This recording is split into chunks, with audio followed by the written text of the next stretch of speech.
PTSD from that kind of shit.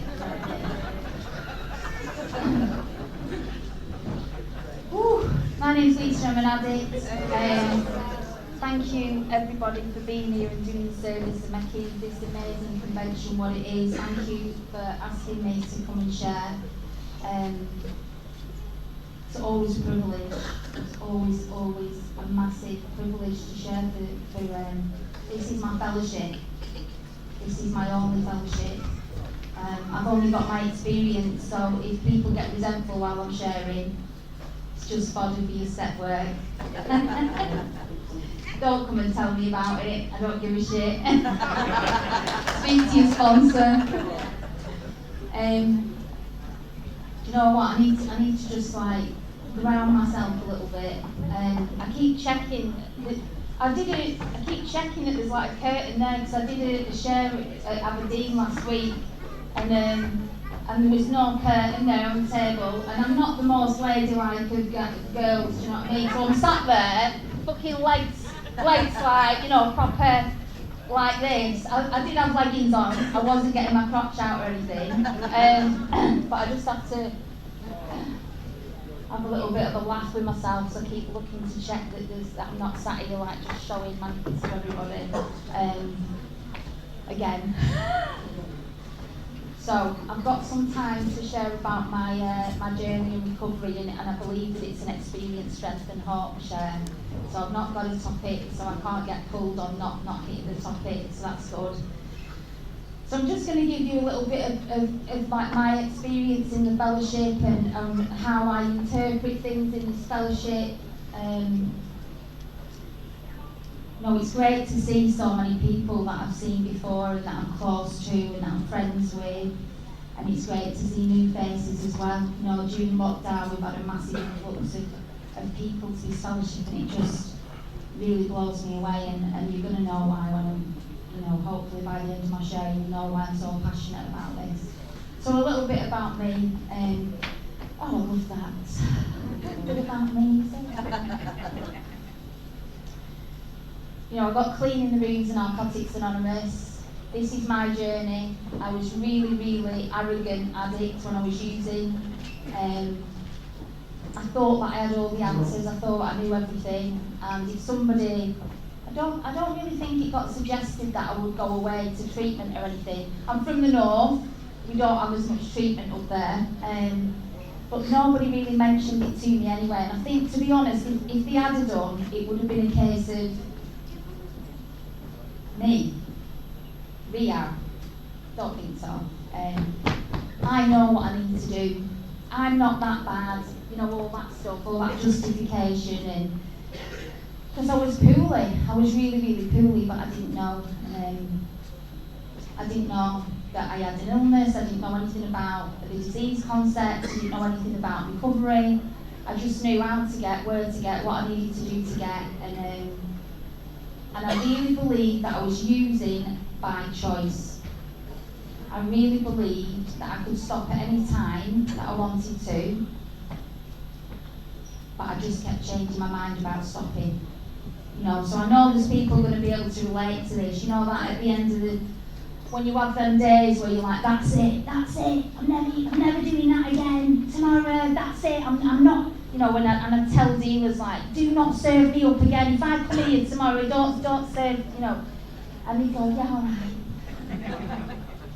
I'm getting clean next week. I'm not doing this. The drugs got really shit. That's my honesty. The drugs were really shit back when I started thinking about something needed to change. The change wasn't to stop using, by the way. I just didn't know what the change was. I just knew that it wasn't working like it says in our cards. I didn't wake up one day and think, I need to stop using drugs. It was like, why aren't these drugs working anymore? And I tried my best, not to stop, but to continue. The last 3 years of my using was spent trying to continue to use.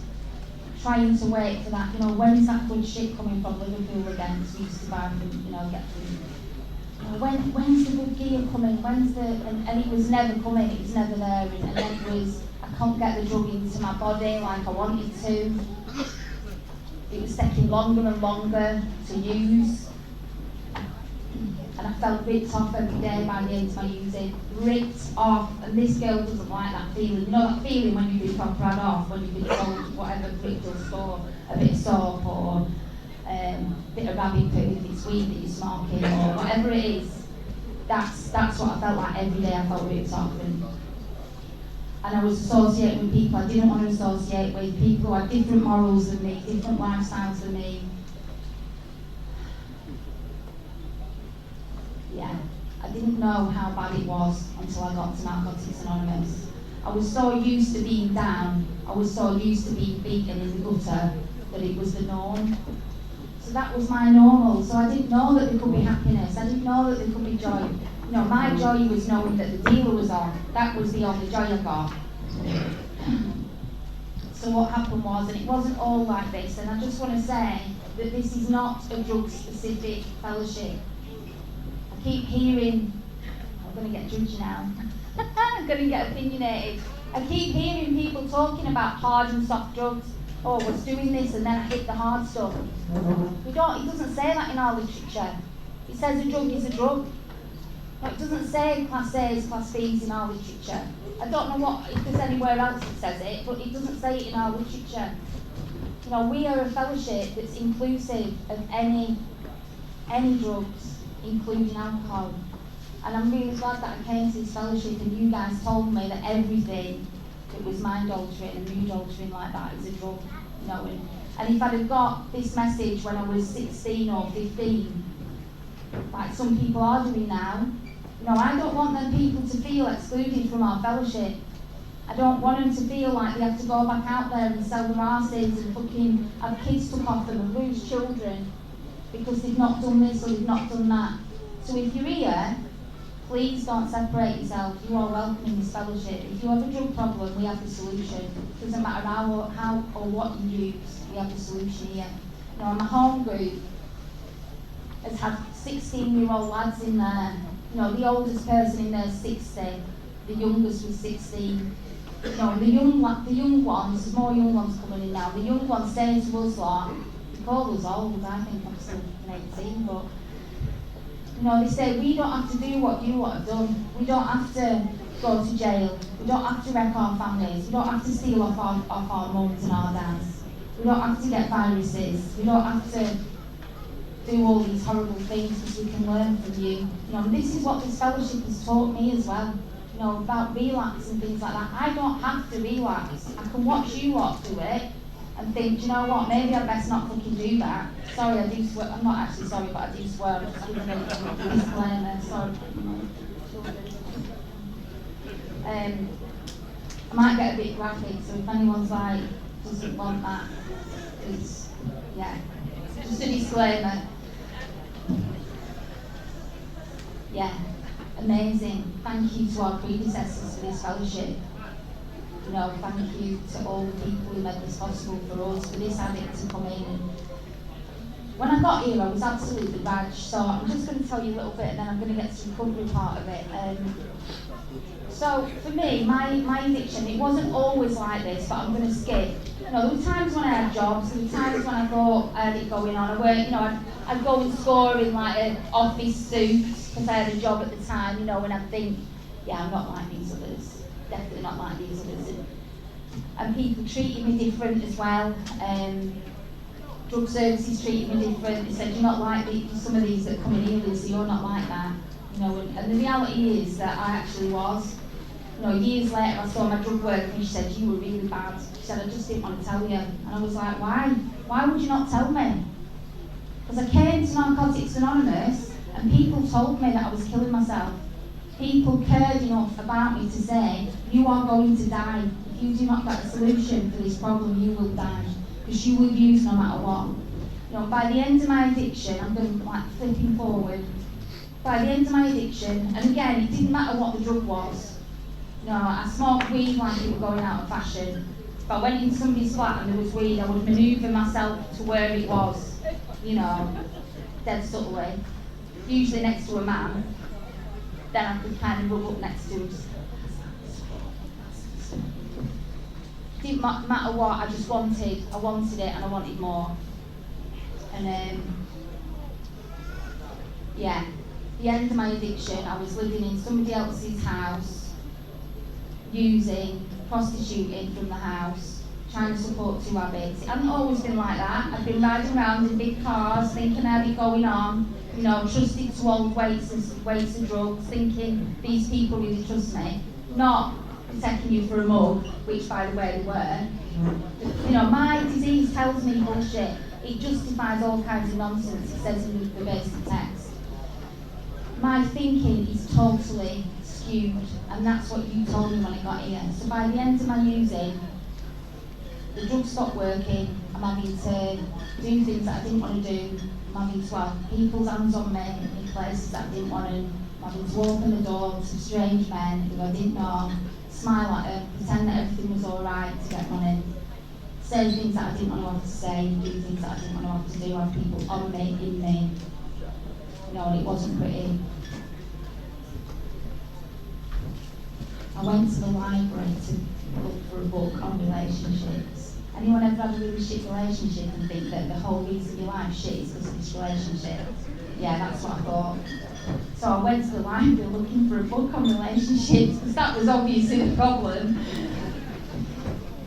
And I found a book, and it told me about this fellowship. I found a book, and it told me, if you are reading this book, perhaps you've got the disease of addiction, perhaps you are an addict, give yourself a break and keep reading. It told me about the 12 steps. I've never heard of them. I went to drug services, they told me, get some willpower, that's what you need. They told me at least one day you're just going to wake up, you're going to be that sick of what you're doing, you're going to wake up and you'll just think that's it and you'll never use again. I was like, when will this be? When? They told me to get a hobby board. Okay, I'm not actually that bored, I'm really busy. I'm on half-hour slots. I had an alarm clock in my bedroom, half hour used to go off and I back, fuck off, get out, somebody else waiting to get there. Just being brutally honest, that's what I didn't want to talk to them. Go, just go. This book told me there was a solution, and it told me that it wasn't my fault that I was an addict. It told me that if you've made promises to people that you love, and I know that we have done in here, I love my mum and dad. I used to see my mum and dad crying, saying, what are you doing? Why? Why are you doing this to yourself? And I had no answer. Just used to think, fuck off. You're spoiling everything. Go away, I'm not hurting anyone. I'm not hurting, that's what I used to say to them. The parents that loved me and brought me up. Sometimes I'd promise them that I'd stop and I meant it. Sometimes I won't do it again when I promise you and I meant it. But I couldn't keep the promises. And I now know that I was obsessed and compulsed to use drugs, and this is the first place that told me about it. You said it's not your fault that you're an addict, but you have a responsibility to recover. There's a way to recover from this illness, and you do not have to live like you're living. He told me that it was in the 12 steps of Narcotics Anonymous, and I came to some meetings in Preston, and I was off the streets, literally. In a dead unhealthy relationship, quite abusive, like rah every day. Money, rah, where's the money? Produce fucking money, rah, all that. And I managed to get to some meetings and didn't know what he was all on about, thought he was all dead weird for a start. He couldn't drink either, which was a big stumbling block, thought what the hell. But you started talking about addiction. You started saying things that I could relate to. And for me, it was like, I always had that argument in my head. I call it the gremlin. I have a gremlin on my shoulder telling me stuff, telling me to do stuff. Just do this. That last money, just spend it on that. Forget about the electric. I was living in a house, no carpet, blood everywhere, no electric. But I had one saving grace that was really kept me in my denial. I had a Bosch fridge freezer. Don't want to miss this out because it's important. My mum and dad bought me a Bosch fridge freezer, and it was like, as long as I had this Bosch fridge freezer, I wasn't that bad. I had no electric, there was nothing in the Bosch fridge freezer, there was no gas, nothing.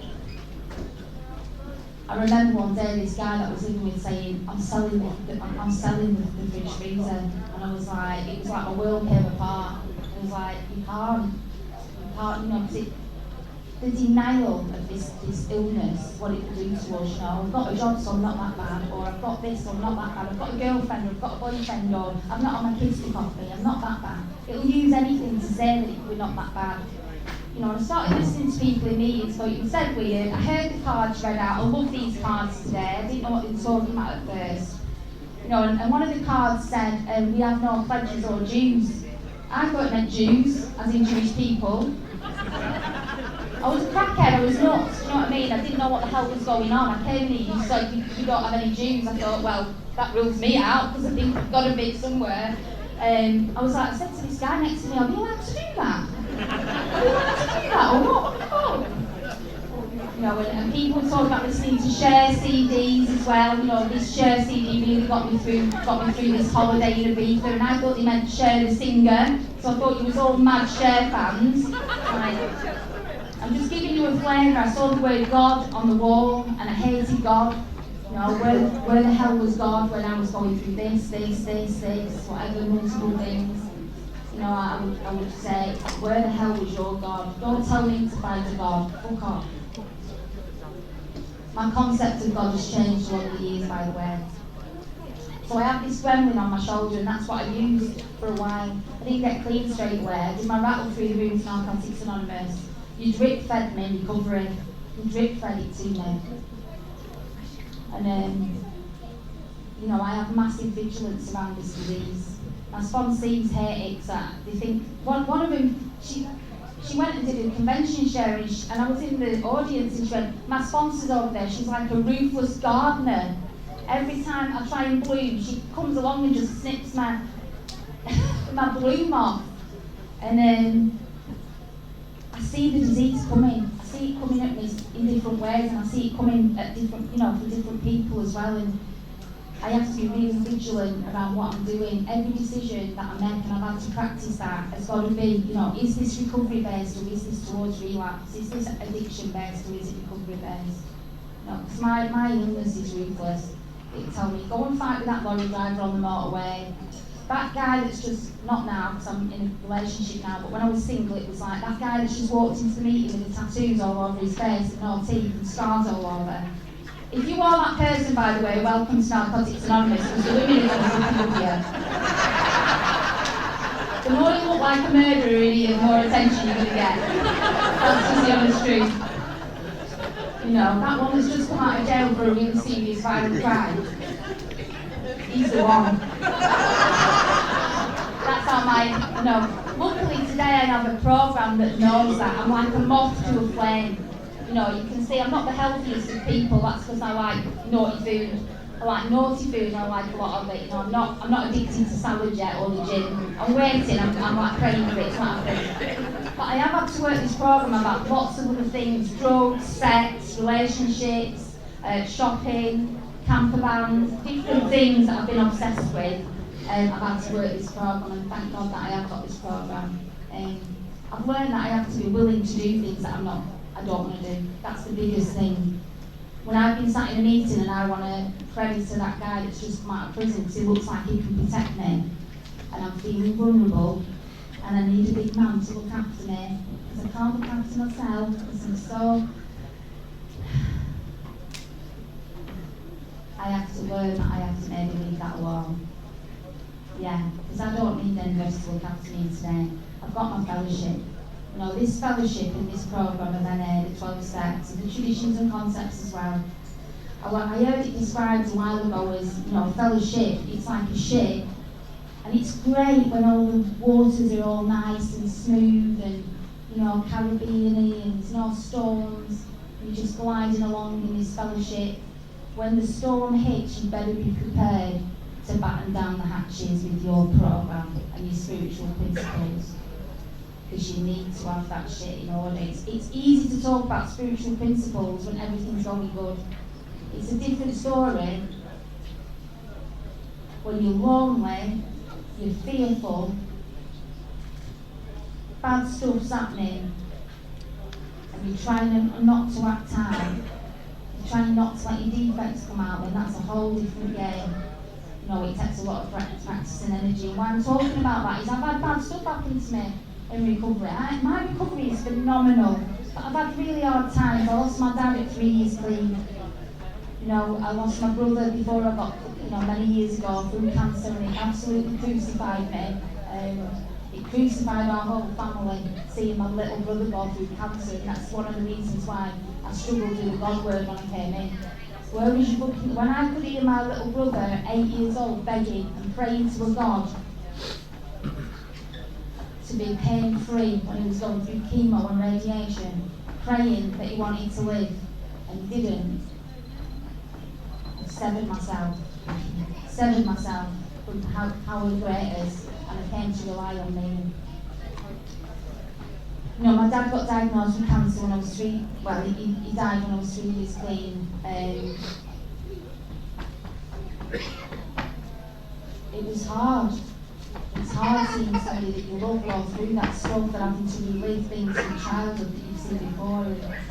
But you know what? The amazing thing about this fellowship and this program is I've seen you guys go through things. I had seen you guys lose people and go through horrendous things. I've seen people from Liverpool driving over with terminal cancer to share for me in Preston. There's a few people here who know who I'm talking about. Driving to do a share, having to stop the car multiple times to be sick because they're terminally ill and they're having treatment for cancer and still carrying this message. I've seen people lose parents and sit in meetings crying. I was in Barbados just before lockdown, and this lady came on the main stage. She was from America. She was about 55. Her only child had just died of an overdose. Her only child in the world had just died, and she wasn't going to have obviously any more children at that age.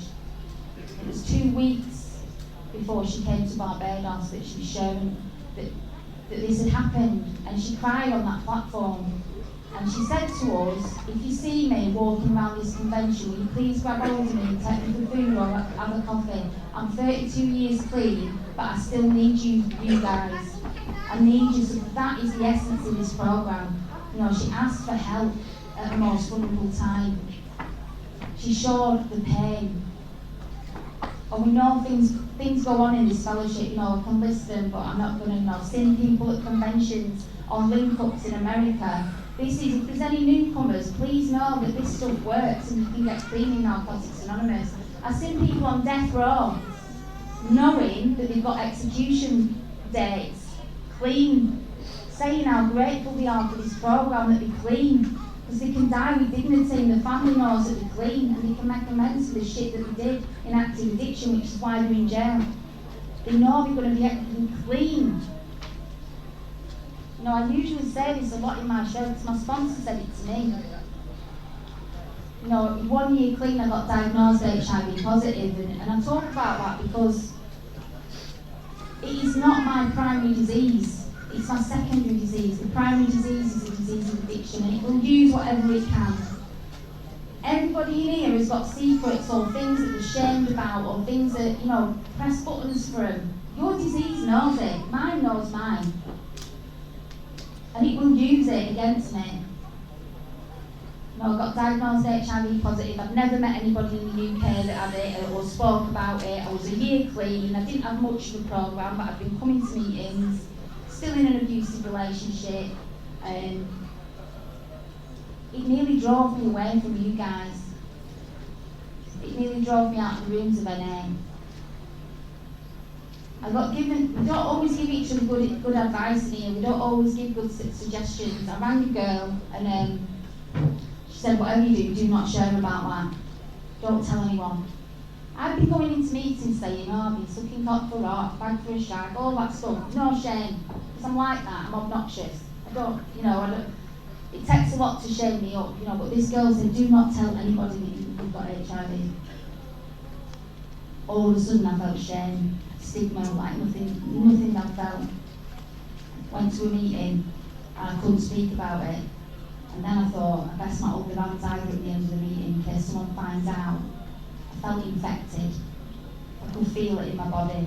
And someone had it, that's where my head goes, Felt like a shiny apple on the outside, all shiny and new because I had a bit of health fight with me by then. But inside I felt I just had maggots in me. And Do you know what though? Us addicts are quite tenacious when we want to be, aren't we? And I kept coming back, and thank God I did. You know when it says, don't leave before the miracle happens. Don't leave 5 minutes before it's going to happen for you. I didn't leave. I kept coming. I didn't want what I'd had before. I'd started to get joy. I'd started to feel the benefits of this fellowship. You know, getting a text that were nice. Getting a little nice text off someone instead of where's this, where's that, rah, rah, rah, rah.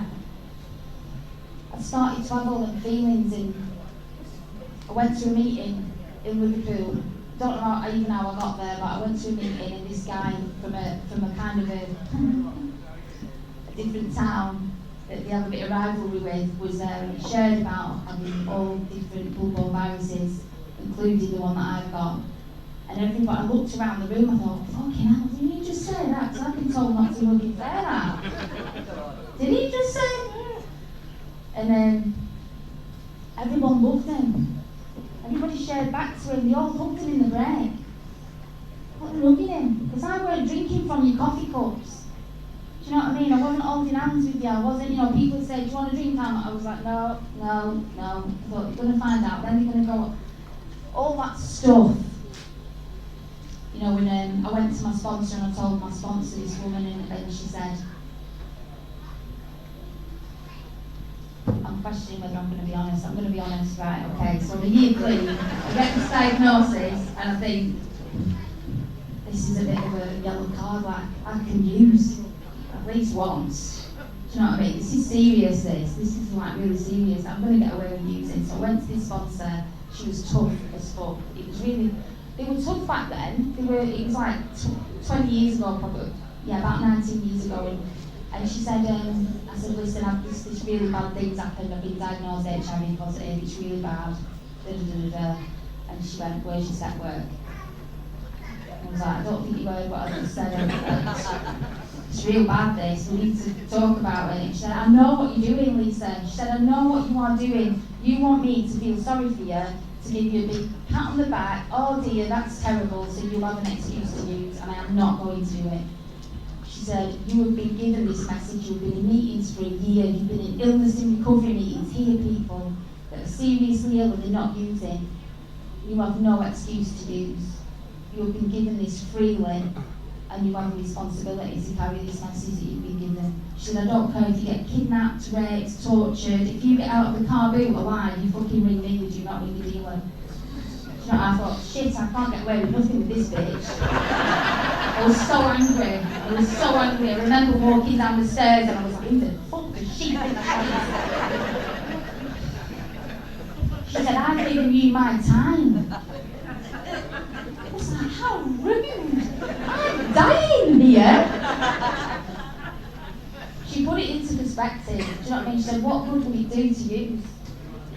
I was so glad that I had Narcotics Anonymous for that year, that I had some recovery in the back, you know, with me when that happened. And typical addict, when I was in the hospital, so they give you the diagnosis, you've not got hepatitis C, because I thought I'm bound to have hep C, everyone's got it. They said, but you are it, your bloods are totally clear, but you have got HIV. Straight away I thought, do I get a disability badge? I asked her, you would think that, wouldn't you? I thought, yeah, there's got to be a silver lining to this. There's got to be. She went, no. I said, do I get DLA? She went, no. I was like, do I get a free bus pass, train, reduced price? She was like, no. That's actually what I thought, because I'm an addict and I want more. So, recovery. You know, my first sponsor taught me that we have that responsibility to carry the message and not the addict. We carry the message. We don't steal people's recovery off them by doing all the recovery for them, buying them all the books, running them to meetings every single day, booking them tea, putting money on the cards, electric cards. I have seen it happen quite a lot. No one did it for me. When I relapsed, and I did relapse a couple of times early on, when I relapsed, I had to feel the pain of them things, not having electric, not having shopping, not having people running around after me. And I had to make that choice. What do I want? Is it addiction or is it recovery? I can't, you know, I've carried on through these meetings. I'm going to wrap up. Faith. This is not a religious program. I'm in Western-super-Mare, aren't I? Yeah, that's right, I said it. It says it in our cards, it's not a religious programme. My God is different to your God. My higher powers are multifaceted. You know, my higher power, when I pick this up and read it, that's the predecessors giving us this literature, and the other addicts have given us the literature. When a sponsee rings me, that's a power greater than me reaching out to me. You know, when my car's on the con, instead of trying to sort it out myself, I ring a power greater than me. It's called a mechanic, and he sorts it out for me because he knows better than me. I'm so blessed because my higher powers are everywhere, all the time. They're everywhere, all the time. You know, when I can't get you guys on the phone, I can get my power greatest from everywhere else. I'm remained open-minded about it. 5 minutes. Gone. Done. Finished. Right. Okay, it says in step 11, you know, when we limit our definition of what our higher power is, we can also limit its ability to work for us. That's not the exact words, but it's something like that. Please have a look at it.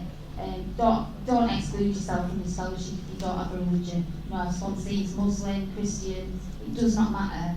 You do not an atheist. It does not matter. This program works. The 12 steps work. And faith for me, I had to learn. I had to leave a relationship, let go, and be on my own for a full year to learn who I was. And I was terrified. It told, you know, you've got HIV, no one's going to want you, no one's going to love you, no one's going to want to touch you, no one's going to even plug you in meetings. And to let go, I think it was Roger that said earlier about the monkey letting go. I had to let go, and I use an analogy when I've seen programs of monkeys in the forest. They swing and let go of the branch before catching on to the other one, in the faith that something will be there to hold them and to carry them through. And that's what I had to do, and that was my experience. I learned to be me, the freedom to be me. I have an amazing life through this program. I've learned to accept people. I have amazing family connections. I have freedom to be who I am. I'm not tied to a chemist. I'm not tied to a man for my validation. You know, I'm precious cargo, and I know that today. And my dad's only surviving baby. I have to look after me. I'm like a winning lottery ticket. I'm not just going to give myself to anybody who's not going to look after that lottery ticket. I have to trust people around me, and I've got good people in my life today. So yeah, thank you everyone for making this meeting possible. And I know there's a few of you that stalked me from Aberdeen, you know, from, I have to get that in. I'm joking, they haven't stalked me, just turned up. But thank you for this amazing convention. I really want to live down here. It's where I am, it's like a mill town. I'm like, how lucky are you guys to be here in recovery with the freedom and the joy that we have. Thank you.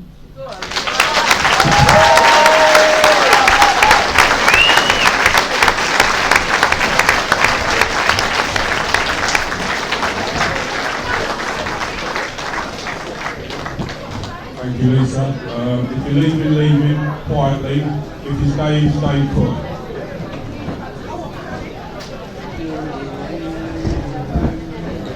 What's that? Give me a minute.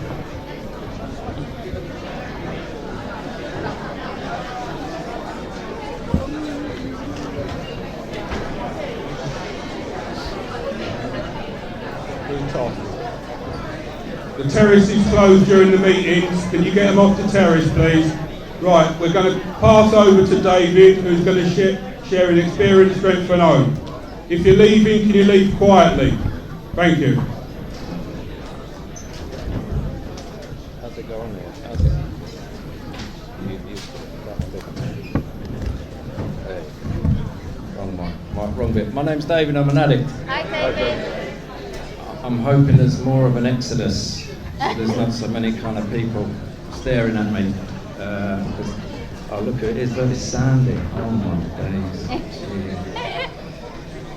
The self-obsession is real, I can tell you. I kind of drove down here 10 o'clock this morning from London, and I drove on my own, which wasn't very good for the self-obsession really, because I've just been in my own mind. done, 50,000 shares, and, I want to make you all laugh. I want to say something really profound that you're going to go away and think I'm absolutely amazing. And kind of on the way down here, I live in a flat, and it's quite dark if I don't open the blinds, so I put my jumper on and I left. And I'm in the car and I'm wiping away, and it just all had all these feathers on, and I just got really self-obsessed, thinking like all these fluffs coming off me. And but I thought, hold up a minute, the outlet village is in Swindon, sorry. You know what I mean? So I quickly kind of dived off and kind of went into the outlet and bought myself a little jumper. So, you know what I mean? A little treat for myself. And not so self-obsessed, or sitting in a t-shirt showing me tattoos. Yeah, it's great to be here. Thanks for asking me. Western, is a very special place for me. It's where I found recovery. I met some really special people here that are still here. I can hear a few whispers. There's a few over there from the area that I grew up in. I grew up in the East End of London, in a place called Hoxton. So there's a few over there that kind of know me, know my dad, know my family, know my brother. And yeah, my mouth's really dry. Free water. Nah, Gary, thanks for the water. I guess, where do I begin really? Because I did a share last month when I turned 8 years clean, and Well done. it was, I shared and I didn't really know what I was going to share, but then afterwards the share was, it was a lot of loss, and I came down to Weston-super-Mare in 2006. I came here via a DRR. I got an escort from Inner London Crown Court, and I got a suspended sentence and a 6-month residential order. And I was 33 years of age, and how I got to 33, and Western really is the end of the line. It was the end of the line for me. Do you know what I mean? And I was just thinking as you were sharing, and it's like, the core of my being is shame. And I have this inbuilt kind of salesman that tries to sell me a thought every day that I ain't good enough. And it's through this process of the 12 steps and the fellowship and the people in this fellowship that I've learned to change that belief system that I'm not good enough, because it's a lie.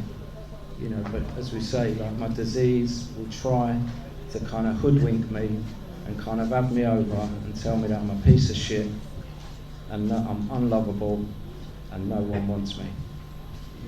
And I know that that's a lie. And through this process, through the 12 steps, through a bit of outside kind of help, I've got to a place, I'm 48, and I can look in the mirror and I can tell myself, you know what, Dave, you're all right. You're okay. So I'll give a bit of background of kind of, I think shame really in my family is like a hot potato. It's kind of been passed down from generation to generation, and I'm hoping that that I ain't carrying a hot potato anymore. And so I grew up in a household that was just drugs and crime. My mum and dad came from Liverpool for a better life in London in the 70s. I found out, a few years ago, the real reason they came to London is my dad was on the run. You know what I mean? And so I grew up. I've been thinking about it a lot lately. I saw a lot of stuff that no kid should really see. Do you know what I mean? And you see books about guns and gangs and crime and stuff like that, and that's kind of my story. My uncle, like my mum had a gun in the house at 14 years of age because these yardies were going to come round and, my mum thought they were going to come through the front door and attack her brother. My dad gets out of prison when I'm 17, and something happened while my dad was in prison, and I'm carrying a gun for my dad at 17. And I've been thinking about it recently, like, I should never have seen that stuff. you know, because my dad first went to jail when I was 9. He got 4 years, and I remember me and my brother visiting him across the table. He was in Walton jail. He had a black eye. Me and my brother crying our eyes out. You know, Dad's across the table. We're with my uncle, and my dad said, "Make sure you look after your mum." I'm 9 years of age, and my dad's telling me to look after my mum. My childhood was over. Do you know what I mean? I had to grow up really, really quick. My mum had a lot of mental health. She was on lots of medication. My brother had just, you know, it was in the mid-80s. Heroin had just come around the flats. It got all the older lot, like Jeff, Gary, you know, all that kind of lot. The kid that, you know, and as a 9, 10-year-old, you look up to them lot, and it was like, it was all drugs and it was all crime, you know. And my dad come out. He then became the local dealer on the flats, around the flats. And it was like, you know, the shame of like, you know, your mate saying, "Is your dad serving up? Is that what them people going to your dad's for?" You know what I mean? So the kind of, to counteract the fear, I didn't know it was shame.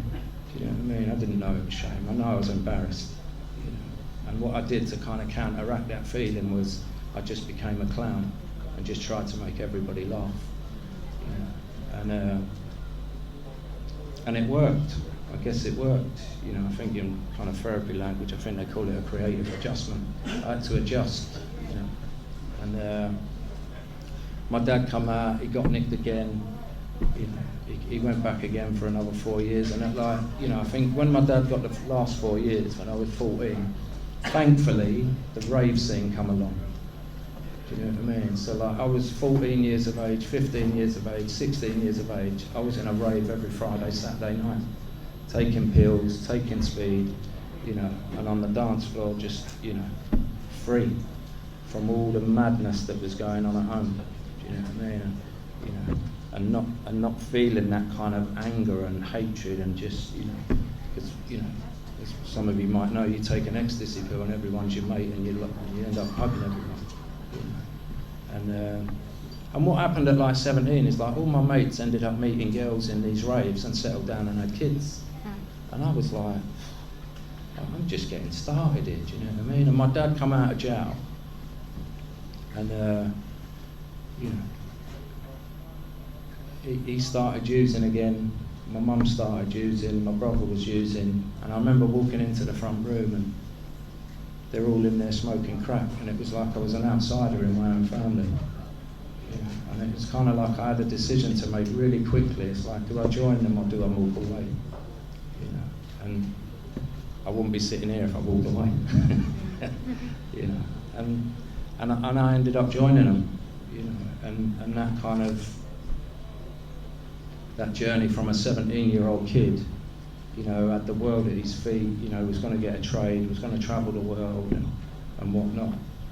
You know, ended up going out shoplifting with his dad, with his brother, you know, and visiting my brother in rehab, visiting my dad in prison and taking a parcel. You know, you couldn't go up on a prison visit without a parcel, otherwise you wasted a VO. You know, and it's like going to visit my dad from the age of 9 to 17, we always had to take a parcel. You know, so I was like manoeuvred into position to like hide from the prison officers, you know, so my dad could get what he needed. And you know, 21 years of age, my mates have all got trades, they've all settled down, they've probably got mortgages or whatever, and I'm in prison at 21 with my dad. You know, and this walking around the exercise yard, and we're both detoxing. Do you know what I mean? We're both on Sea-Wing in Pentonville doing a detox, and back then in the early 90s, it was a rapid detox. You was off in 7 days, you know, and it was quite brutal. And you know, but I guess the first miracle kind of happened is my brother come out of jail when he was 24 and he got clean. You know, so I kind of knew it was possible, but at the time I thought it was a bit of a liberty, you know, because we were kind of in it all together. And like, how dare you get clean? What are you talking about? We're in this all together, like, you know. And looking back, like, my brother tried everything to get his little brother clean, and I just threw it in his face. Like, he paid for me to go to Australia a couple of times, you know, and I just kept throwing it back in his face, you know. because the geographicals, my brother got clean, and he kind of, after a few years, he went back. He went to Australia, and he's still there, and he's created a fantastic life for himself. And he did everything to try and get me clean.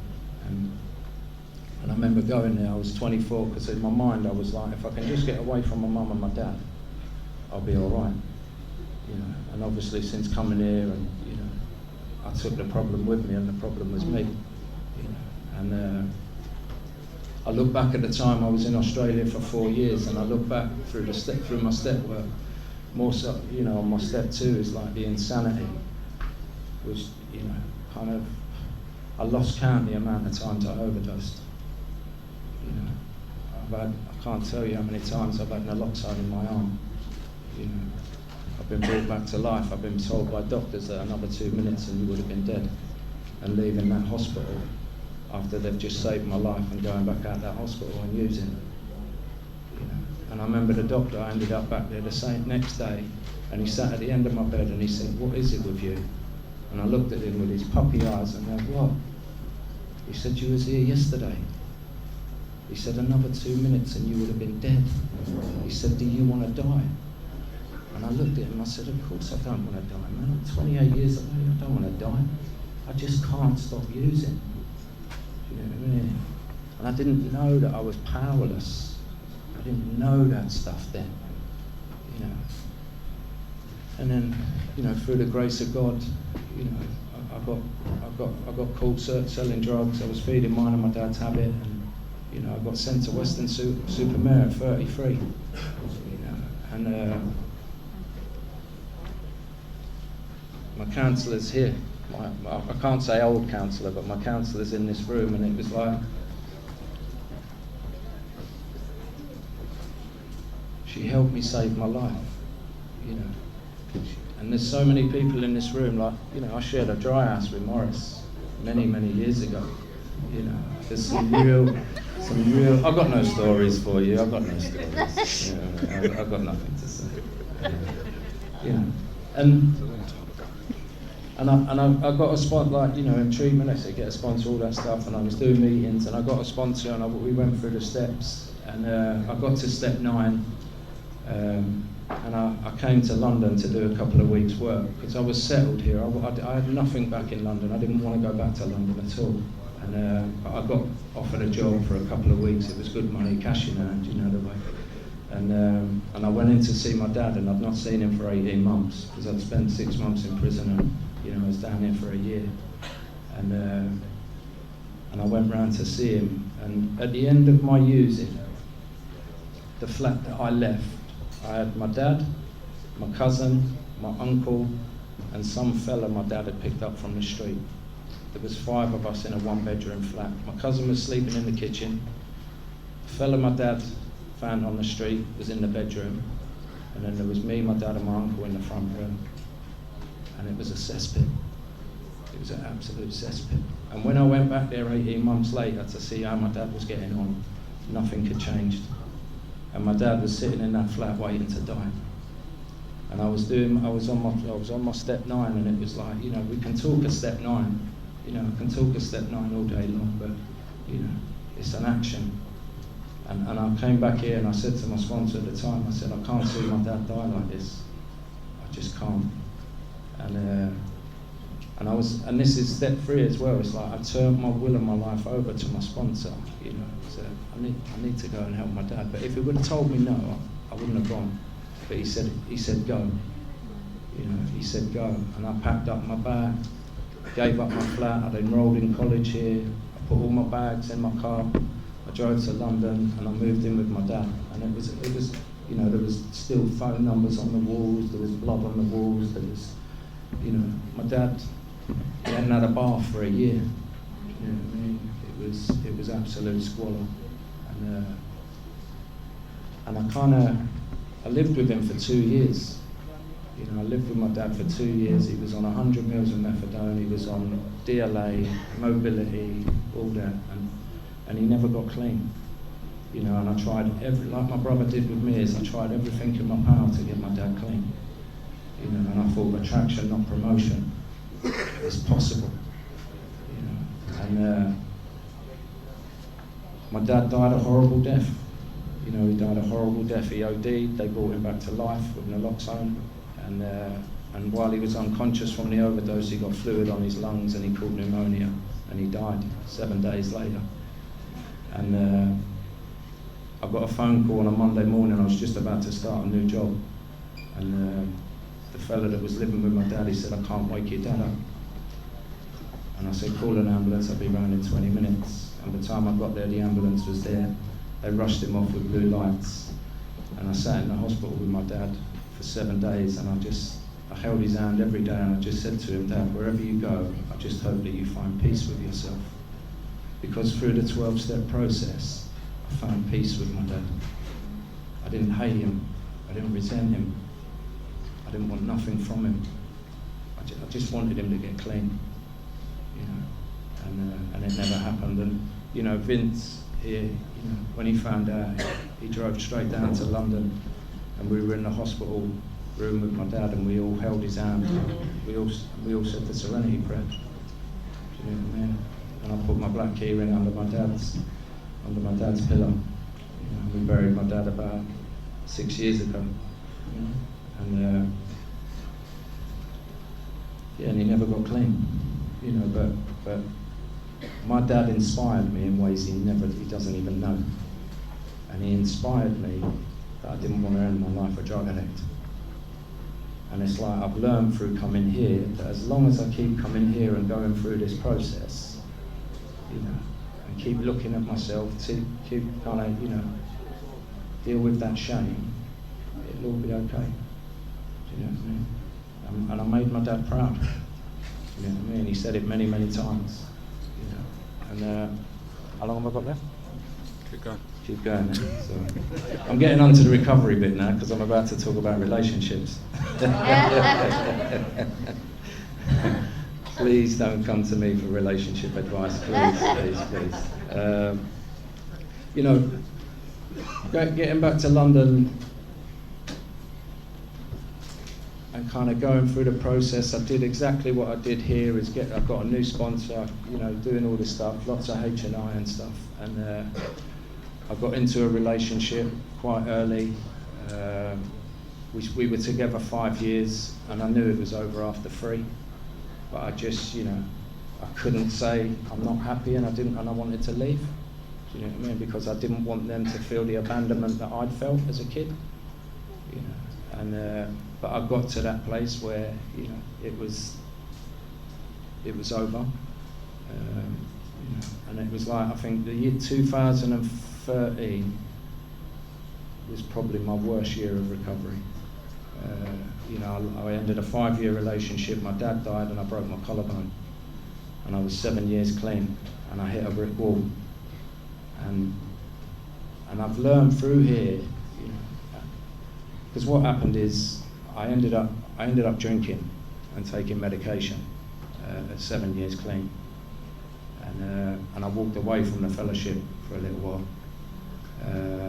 But I knew, I didn't go back to my drug of choice because I knew I had enough in the bank, and I learned enough here that, you know, I knew the drink was just going to lead me back to my drug of choice, because it's never about alcohol for me. You know, it never is. You know. But luckily enough, I didn't I had some good people around me, and I came back to the fellowship, and a few people here might know from London. I went to this speaker meeting in London, like 150 people on a Friday night, and I saw this woman's eyes across the meeting look at me, and it was all over. We were married within 9 months. You know, and we was running a rehab.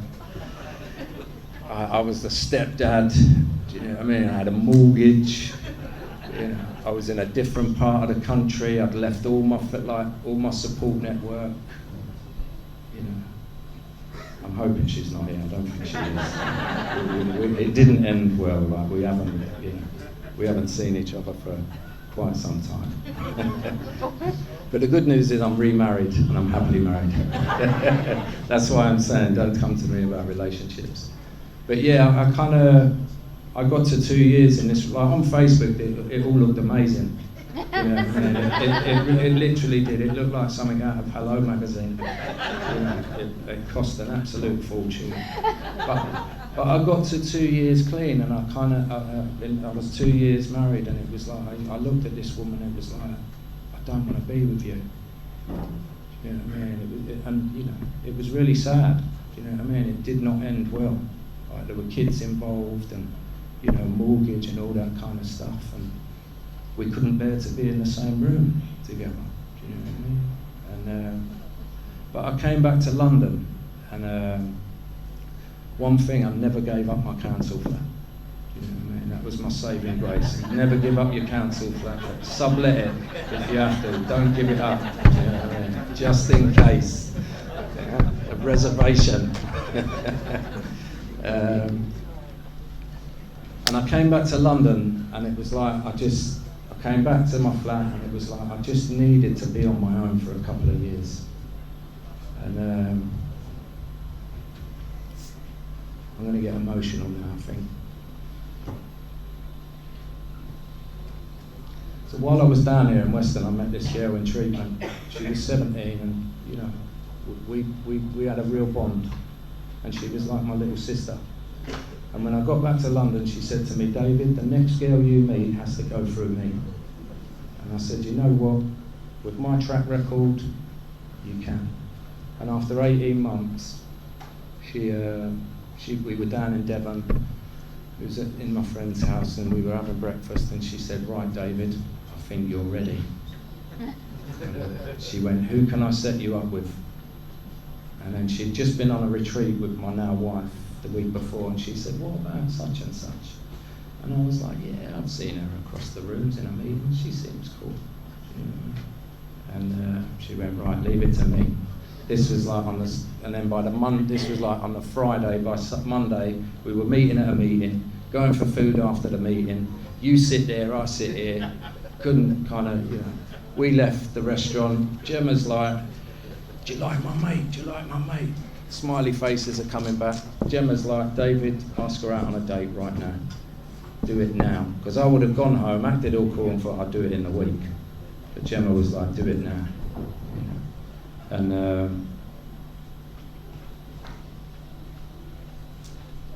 Gemma died. You know what I mean? And I don't talk about it very often, because it's still really raw. It's really, really raw. And